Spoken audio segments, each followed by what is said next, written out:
1. Use keyboard protective film. A good keyboard protective film can effectively reduce the wear and tear, and prevent dust and debris from falling into the keyboard slots. 2. Wash your hands before using the laptop. The keyboard is the most easily soiled part on a laptop.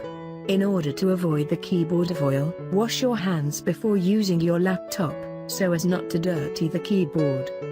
3. Do not be too violent.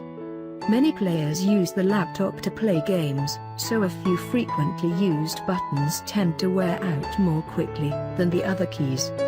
Pay attention to the intensity of your typing if you use the keyboard frequently. 4. Use canned air to remove dust and particles. If you do not have canned air available, you can also use a hairdryer to remove dust, but note that the hairdryer must be set to cool so that it only blows cold air. 5. Do not eat or drink near, or over, the keyboard.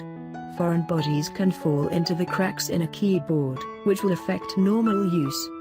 Water and other liquids may lead to more serious consequences. 6. Finished.